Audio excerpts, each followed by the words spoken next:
Gen.Kahinda Otafire to give his remarks.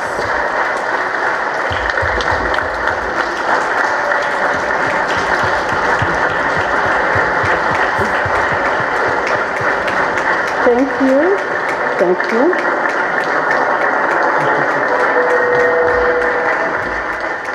And by the way, ladies and gentlemen, by the way, Honorable Minister is the president of the Global Panafricanist Movement.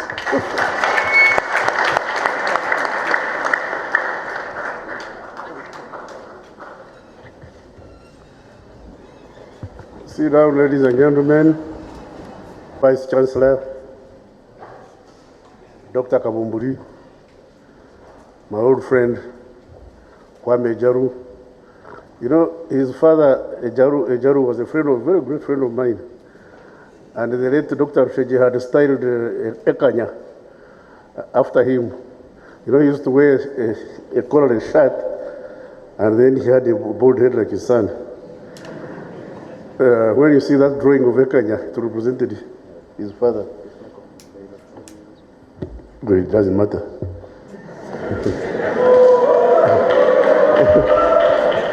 Anybody not hearing me? Who doesn't hear me? Put up your hand. Now, 53 years ago,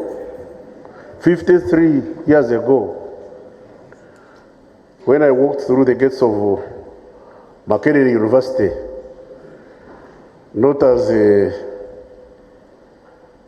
guest speaker, but as a student, this hall, Nkrumah Hall, was called New Hall. And the warden was the late Professor Apollo Savambi. And when I got in as a first year, first thing I did was to join the GRC. I became a member of GRC in the first year.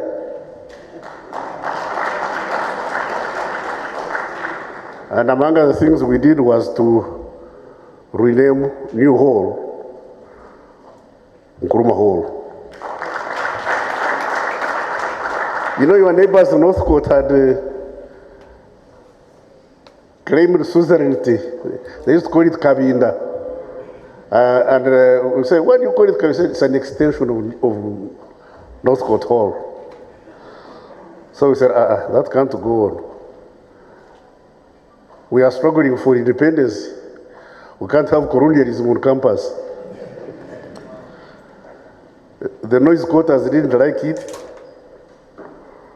And since I was from Rumumba, I suffered their annoyance because they would come with their speed drums, drumming, get to. Hey, by the way, Rumumba was the only hall on campus that time. These are the we used to call these other halls dormitories because we were 113, and I think the next biggest was Mitchell Hall, which was about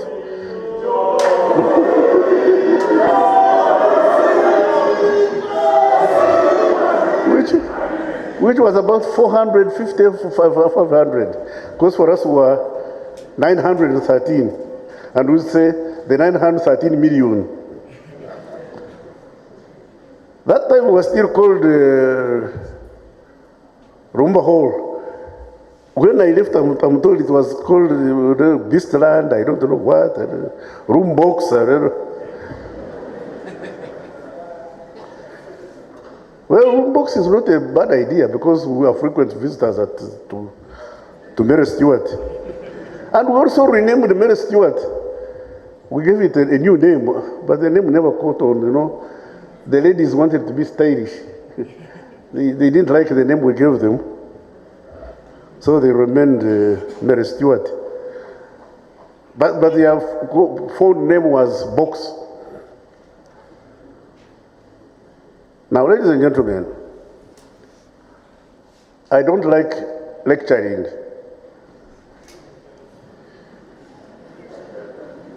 Because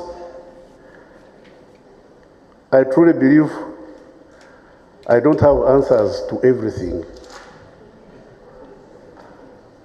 So I cannot put down something and then say, this is dogma. Because existence and living is a permanent unity and divorce of contradictions. Every single minute that goes by changes not only the cosmos but also your being. So much so that I'm now one hour older than when I came. So I can't claim that I know, I have answers, I know everything. That's why, ladies and gentlemen, I want to share my experience, the knowledge I've accumulated from since I became conscious to today, share with you, and then, like your theme says, what we learn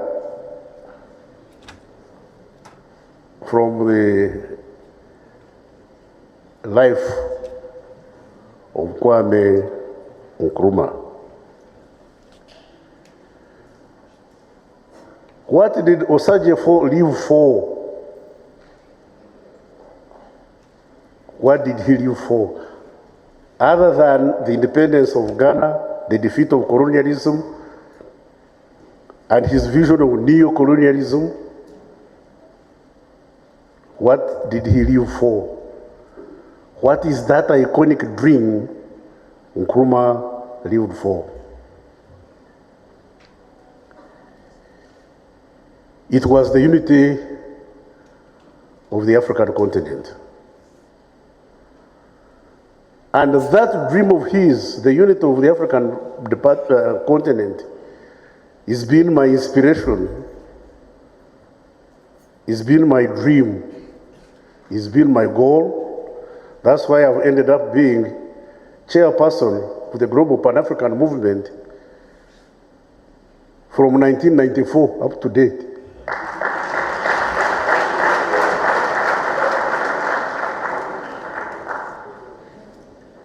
I'm now trying to organize the 8th Pan-African Congress in Uganda so that I hand over. Because from 94 to date is how many years? 31 years. That's a long time.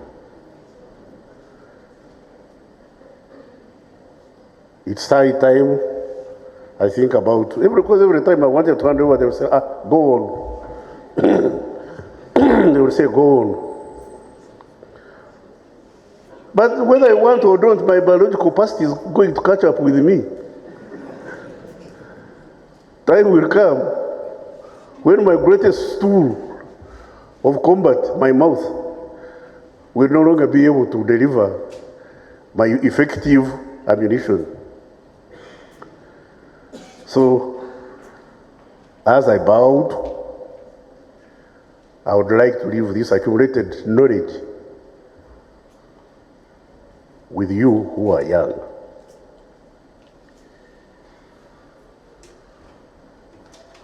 Walking back, I told you I came in here as a student. I thought I came to Makerere to study. I came as a student and left the university with a paper degree, but also a freedom fighting qualification. Because from our second year, we became part-time students and full-time guerrillas, studying aside and started fighting His Excellency Alhaji General Idi Amin, VC, DSO, MC, I don't know what, CBE.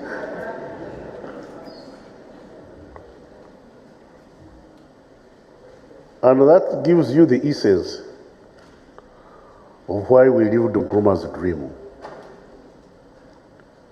The Balkanization of Africa is what gives rise and what gives rise to the likes of Idi Amin. That a country called Uganda at one time lived under a ruler, a gentleman called Idi Amin. And that Makerere gave him a doctorate degree, an honorary degree in appreciation of his killing us. I don't want to say shame on Makerere, because those who did it, unfortunately, are no longer here. I know all of them. And God save their souls, if at all they have any.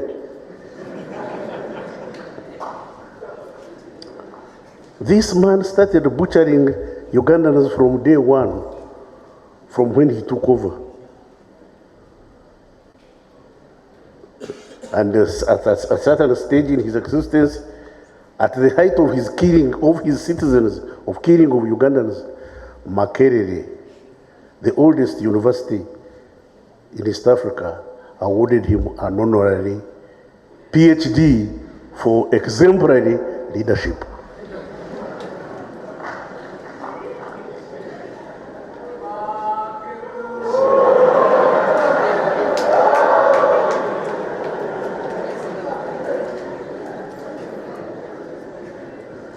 You can see how people lose track.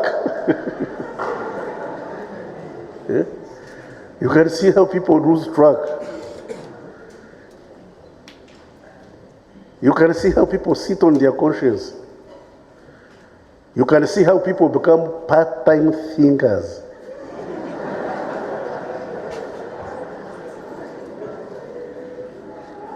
For you to award Amin a PhD for exemplary leadership, what did you expect history to say about you?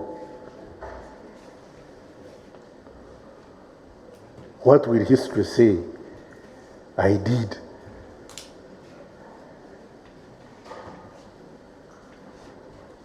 You know, Julius Caesar went to Britain and said, Veni, Vidi, Vinci. Fortunately, I speak some bit of Latin, so it means I came, I saw, I conquered. So me, Veni, Vidi, and fought.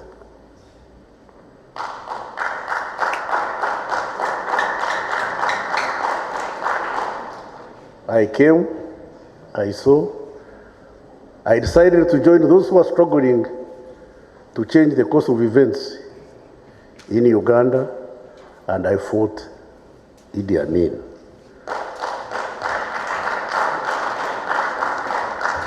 Together with my colleagues, the late Ochengo Doi, the late Denis Echo, Odoi Chwale, there was a young man, Mujizi Rwandume, Mbabazi, Amama Mbabazi. Mbabazi is still living, still around. Last time I saw him, he was a very, very old man. The man looked very old, and yet he's 2 years my senior. So I don't know whether I look like him. We are not young, I'm 74. I'm a young man of 74 years of age. Together with his father, Dr. Rakana Rugunda. Unfortunately, Olarotunu, they had, many of them had to run away to take off. Olarotunu, Rugunda, all these others, they went to exile. For us, we stayed. It's not because we couldn't go into exile. It's because our dictum was, I would rather die on my feet fighting than live on my knees begging.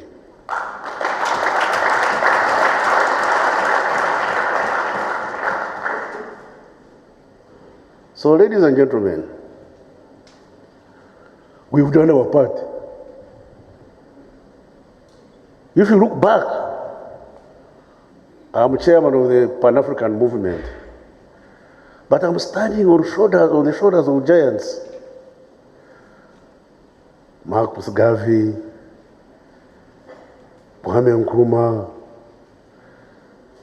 Patrice Lumumba, quite a number of people who started the Pan-African movement. I am actually the 7th president. I am carrying the torch, I'm bearing the torch of Pan-Africanism. Why? Because Africa is the cradle of mankind. And yet we are the most disadvantaged ethnic group of all mankind. We were the ones who suffered slavery, colonialism, imperialism, now neo-colonialism. Just because all of us have refused to do one thing, refused or failed to do, or abdicated responsibility to unite the continent. Unity is strength. And that was Kwame Nkrumah's dream.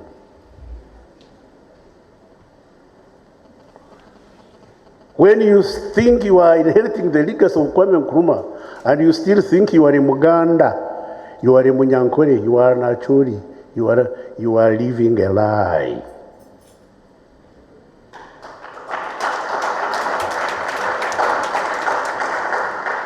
I am not a Ugandan. I am an African. My country is Africa, from the East African province of Africa and the district of Uganda.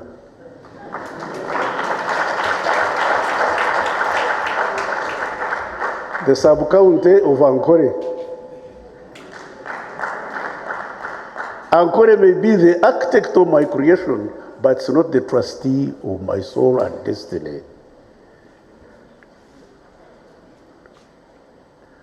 So young men, when I hear people jumping up and down, Nkobazambogo, Achore, I don't know what, Makerere,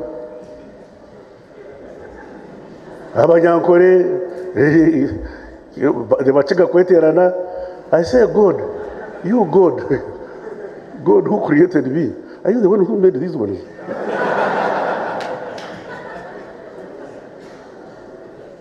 Why do they hate themselves? Nkobazambogo, so what?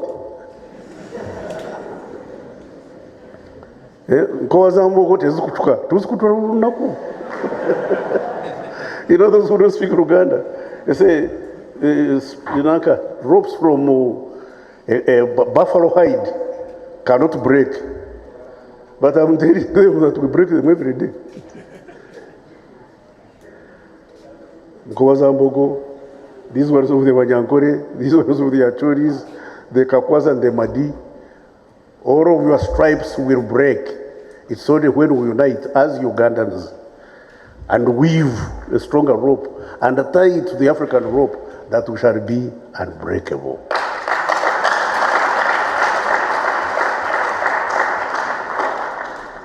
We can only liberate ourselves by uniting our people. I always ask these Africans, if they, you hear people saying, hey, me am Munyarwanda, me am Kenyan, me am Tanzanian, oh, je suis Congolais, je suis Congolais. If the eastern border of Congo had been put in Mombasa, what would all of us be?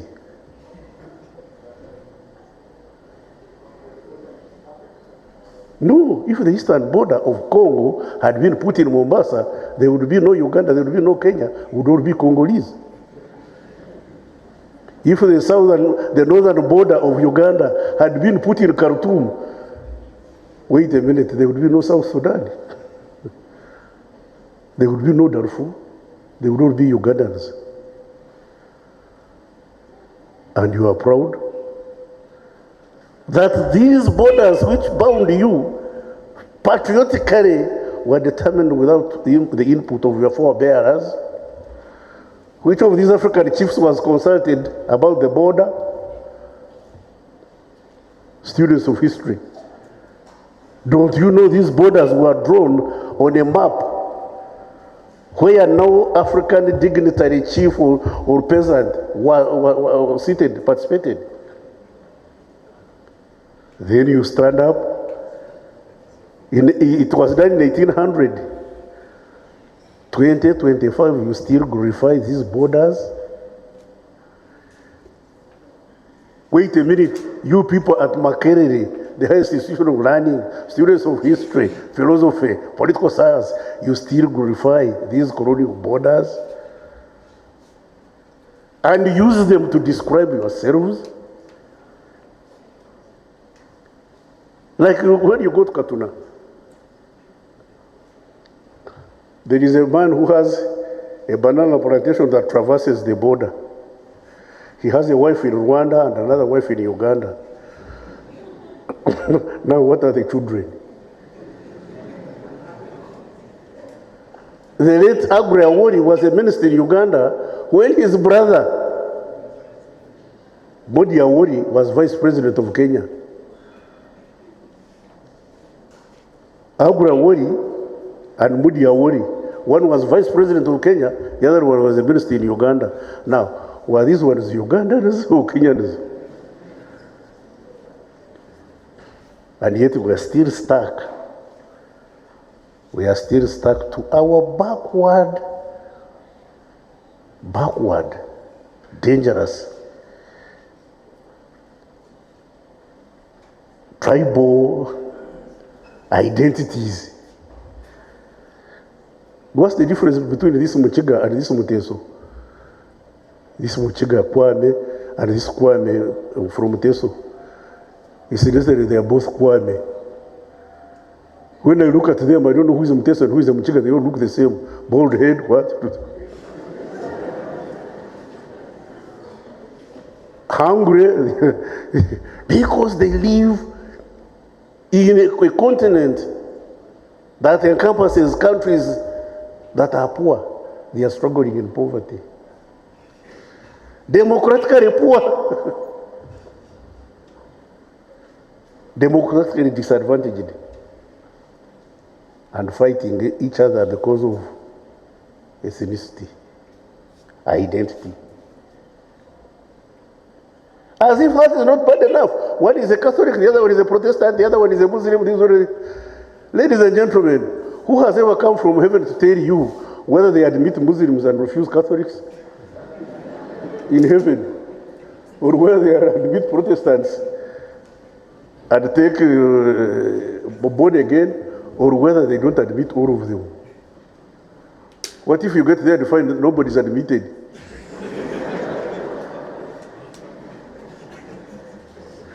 There is a friend of mine. You know, we said, oh, but you man, you have lived for long. He said, no, I have not lived for long. I tried to go to heaven, and they said, we have enough devils. Not another one. You can go away.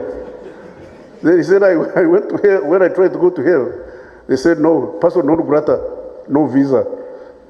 They refused me a visa in hell, and I'm not accepted in heaven, so I hung around here. You find war because of faith. Faith. Imagine faith, not reason. Faith. I believe that I go to heaven. What if your belief is wrong? What if you discover it's wrong? Okay, you go ahead, believe. Believe. Let this one believe, let this one believe, the other one believe. Allow everybody to believe what they believe. Oh, you know, Muslims, they sit on the floor when they are praying and knock down their heads. Is the head they are knocking down yours? Why are you complaining? Oh, that they don't sit on chairs because they don't want chairs. Have you heard they are complaining their buttocks are burning? That these Pentecostals pray while shouting. Have you heard God complaining they're making too much noise? So why do you make that division or belief an issue, a casus belli? Casus belli means cause of war.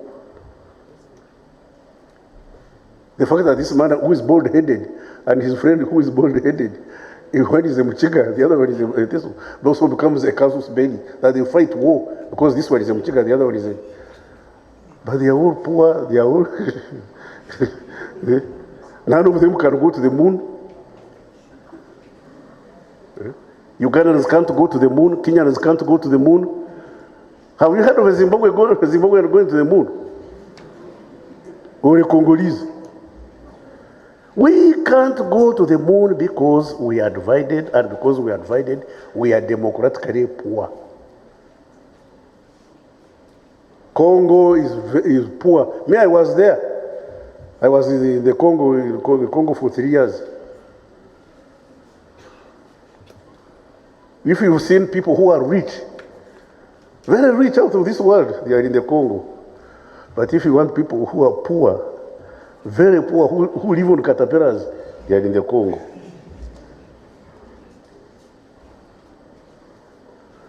One day I was in the Congo, we were having a meeting, and these fellows didn't know I could hear what they were saying. I was there with the late Mayomba and the late Wapakabro. So when Wapakabro and Mayomba wanted to come back to Kampala, they were flying. These fellows said, no. They shouldn't go, they should stay here and finish what we are discussing. Then I stood up and told them, let Wapa go, let Mayombo go, and finish everything you want to hear. And he said, Mama Nangai, Azari Congolais, Azari Ugande, Auti Wapoyo. They didn't know I could speak Lingala better than they do. Azari Congolais means, is he Congolese? Azari, is he Ugandan? Where does he come from? Language is a means of communication. How can you speak Lingala, Kiswahili, or what? And you think I can't learn it? It took me 3 months to speak Lingala fluently. Just 3 months I was able to speak fluently in Lingala and learn French and also prosecute the war. And they were biso bana botobota mina Congo tozali bana. Yeah. Nazari mwana African. I'm an African. And I want you young people to be Africans. When you identify, I'll go to my grave very comfortable.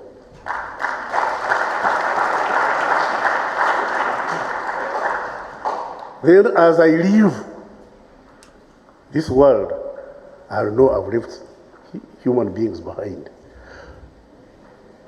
I have left human beings behind, not biological substances that can walk and eat. You have to be very cautious. You have to learn to be cautious. Like Kwame Nkrumah. These are people who put their best at the service of the continent.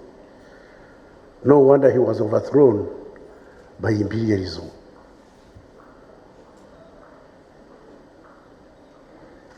The imperialists could not allow Kwame Nkrumah to live his dream, to achieve his wishes. They thought the independence of Ghana was, as president of Ghana, he had reached the ultimate. They didn't know that Kwame Nkrumah realized he was only a Gombora chief in Ghana. Yes, he was president of a sub-county called Ghana. He wanted a country called Africa. That's the greatest attribute of Kwame Nkrumah. His dream for the unity of Africa. And you know, when people are talking about Ghana, oh no, this man, he was a dictator, he was this. That's besides the point. What did he want for Africa, and what is his greatest attribute? The desire for Africa, the desire for the unity of Uganda, the unity of East Africa, and ultimately the unity of the African continent. I would rather be a mayor in Africa than a minister in Uganda. Because when you go to these words, when you travel the world, say, Minister of Internal Affairs, from where? Uganda. Is that in South Africa? You know, one day I went to buy aircrafts for the police. I was in Texas, in a place called Amarillo. The vice president of the corporation, Bell Corporation, held a dinner in my honor. Imagine this. And at the dinner, the man asked me, Mr. Minister, you speak good English. Where do you come from? You are my host, and you don't know where I come from. My host, and he didn't know where I came from. I said, oh, Mr. Vice President, I'm from Uganda. He said, Uganda? I said, yes. Is that after Oklahoma? Imagine. Now, the fact that he didn't know where I came from, I could forgive him. But the fact that he didn't know his geography, imagine you tell somebody you are from Nicaragua, and he tells you, Nicaragua, is that after Mukono? Because Oklahoma is the next state to Texas. The man did not know the next state to his own. When Texas and the next state is Oklahoma, he didn't know what lay beyond Oklahoma.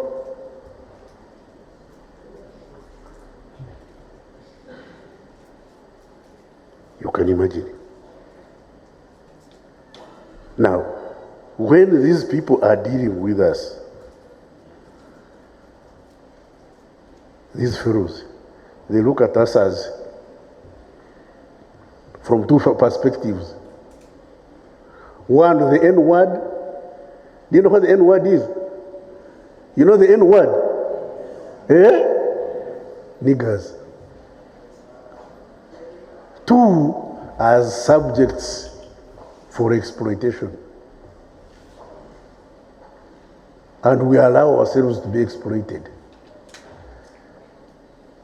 The other day I was telling these people of the Law Council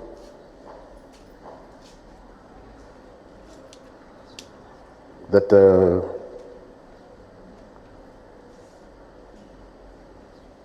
have they ever heard of what we call the military industrial complex? Many of them didn't know what it meant. The fact that these developed countries manufacture arms, and when you have an industry for arms, arms are commodities. And when you manufacture arms, those commodities have to be sold. When they are not sold, the factories will close down and you'll have unemployment. So how do you consume arms? Yeah, start a war. Start a war. Start a war and then sell arms. Sell arms and they are consumed, and your industry is gone. And where do you sell those arms? Africa. Yeah, that's why there are wars. Look around.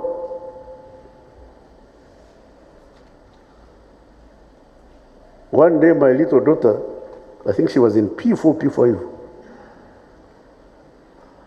asked me, Daddy, Is it true you people spent 5 years in the bushfighting? Oh, I said, General, I said, yes. Yeah, we spent 5 years in the bush fighting, was struggling, working very hard. I said, were you mad?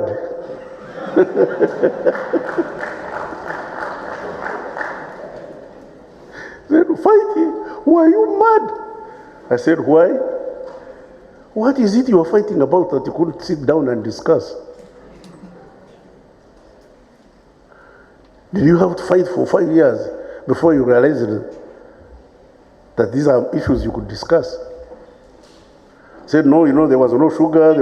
Said, what was Kachera doing? Said, oh, the factory had broken down. Couldn't you repair it? If you couldn't repair the factory, couldn't you import? Now I said, now this one has. Because the situation had become so bad that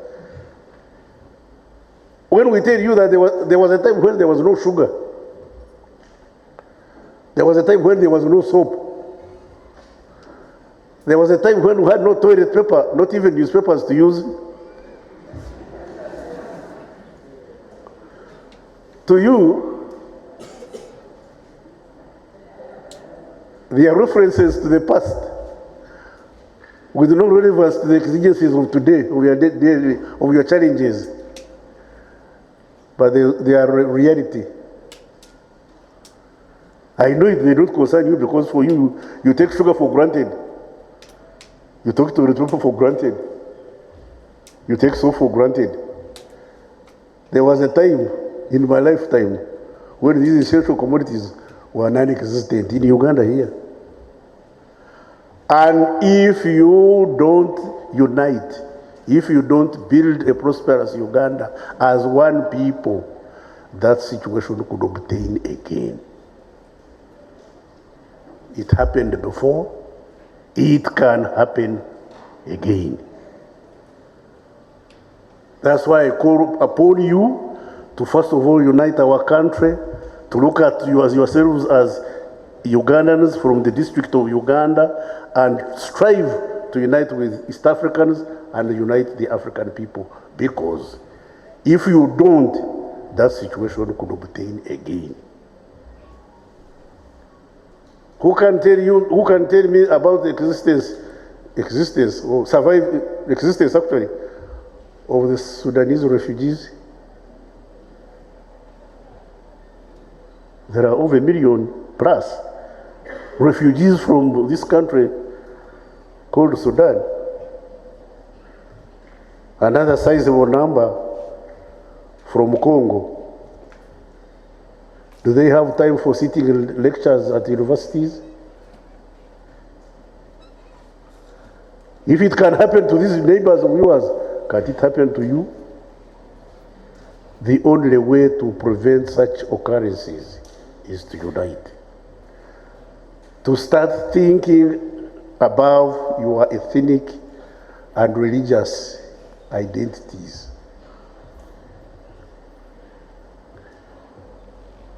Our greatest problem is we are Madi, Rukwara, Bajoro, Bachiga, Alur, Basoga, and the Irk. How many Basoga have gone to the moon and come back?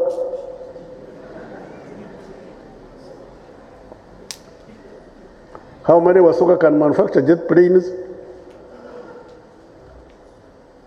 How many Wanyankore can build a modern hospital? A modern referral hospital on their own as Wanyankore? How many Wanyankore are manufacturing cars? Oh, even safety pins. Safety pins. Yes, we are manufacturing safety pins, but we are using other people's raw material. I want a safety pin made by Wanyankore from start to finish. For us, we are Wanyankore, we are wonderful, we are great. Nonsense. A poor Munyankore and a poor Chori, a poor Langi, a poor Musoga, they are all poor. A rich Munyankore, a rich Muchiga, a rich Mamadi, they belong to the same clan. And you know my other name? I'm called Kahinda Otafire. Otim means one of us who was born from afar. Yes, I'm Rangi. Because I relate to those of my class in Lango. When I hold a party, I call the Ogwars, the Otims, the Dramadris, the Karikwanis of Uganda. I don't call the Rwamjirimbi, who are my neighbors. Because the Otims and me are one clan. The Rwamjirimbis who smoke tobacco and drink sour milk from breast are part of you.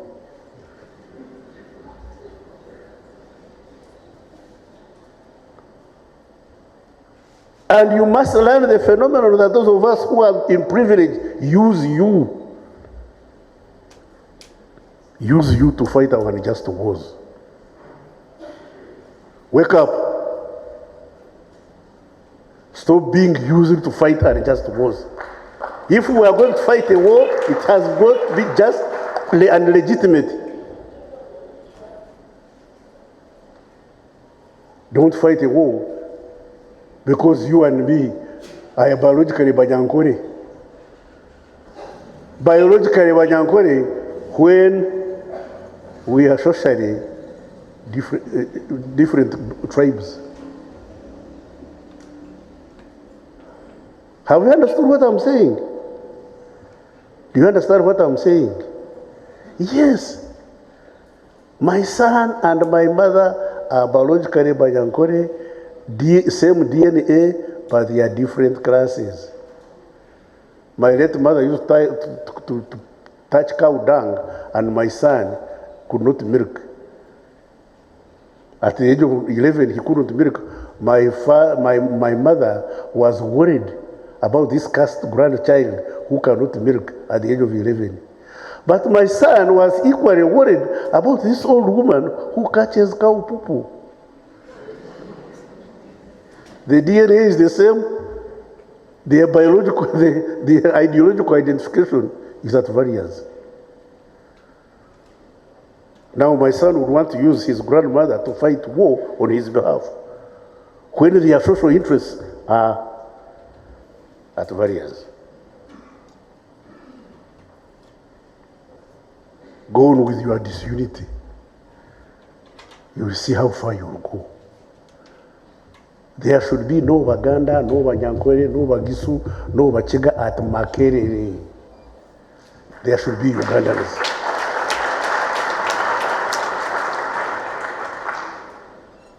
There should be no Catholics, no Protestants, no Muslims, except for Friday, going to the mosque and wearing rosary.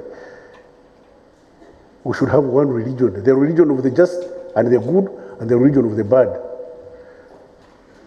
Doesn't money disappear in mosques? Doesn't money disappear in mosques? Is that money stolen by Protestants? Doesn't money disappear in the Catholic Church? Is it taken by Muslims? No. The aggregate answer is there are good Muslims, bad Muslims. Good Catholics, bad Catholics. Good Protestants, bad Protestants. Good born again. There are those who claim they are born again, but they've never been born again. So what I'm asking you to do is, let's unite the good as opposed to the bad. A good Muganda is not a dead one. Like some people said. No, a good Muganda is that who struggles, who strives for the welfare of their neighbors.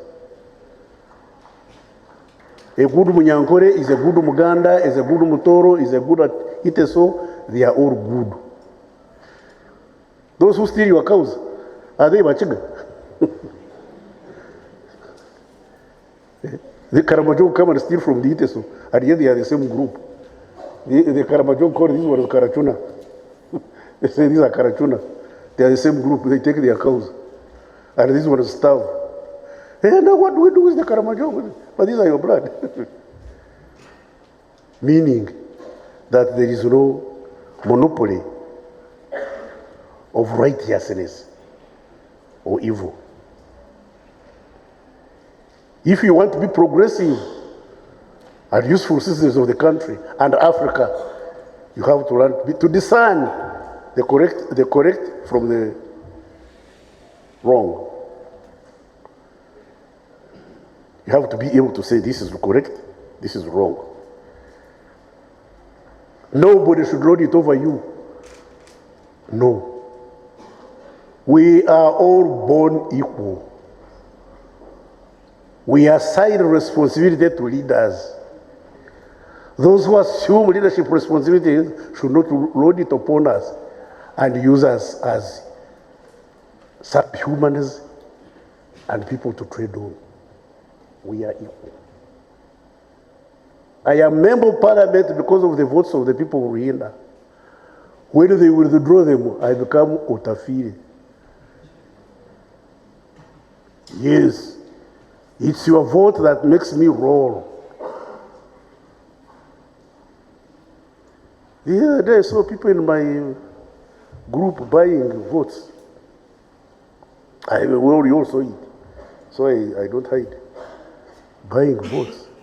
Your vote is your conscience. Your vote is your conscience. Your vote is not a commodity for sale. Why do you take your vote to the supermarket? Anybody who tells you they are paying you not to vote for them is insulting you, is looking at you as subhuman. When you sell your vote, you have no conscience. You are just a statistic, biological substance, just a statistic, something just moving around. Because your vote is your strength, it's your, you are giving me your vote, surrendering your rights to me, for me to protect you, not turn you into a subject for ridicule. Young people, for us, we've run our race. We've run our race. Do you think I can fight anymore at the age of 74? I can only tell you what not to do, because I don't even know how the fighting these days is done. But I know what is wrong with fighting. Why should you get to a stage of fighting? Listen to Kwame Nkrumah. Listen to Kwame Nkrumah. Unite the continent. Unite the continent starting with your primary unity.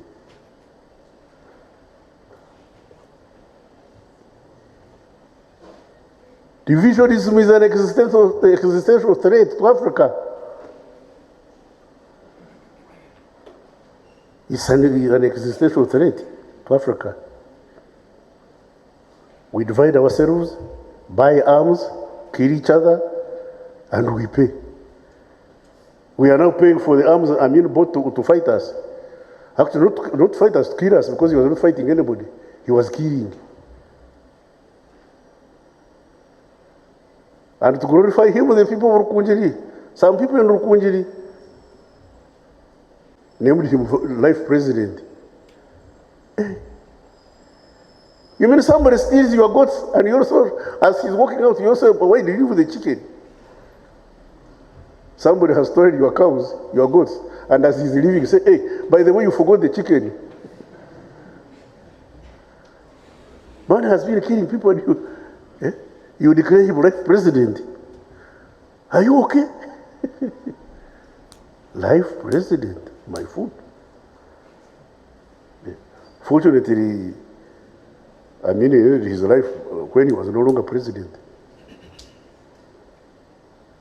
Even that life presidency he believed in was an illusion.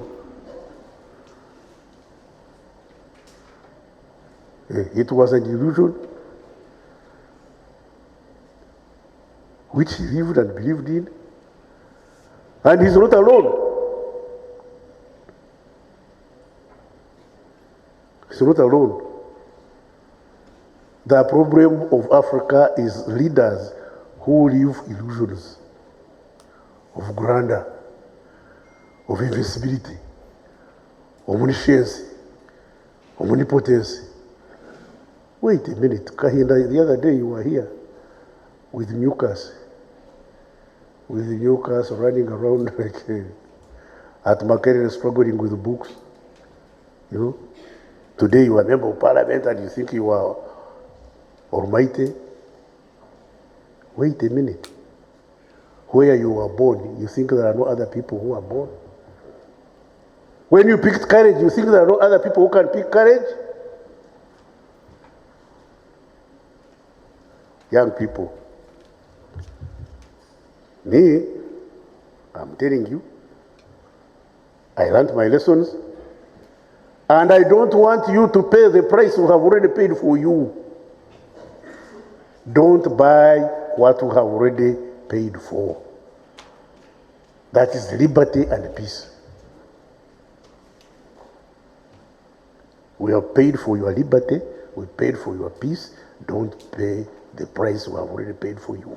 Learn, live, rise, and sustain the gains of our struggle. Turn it into your struggle. Don't allow anybody to play about with your liberty, peace, and individual freedoms.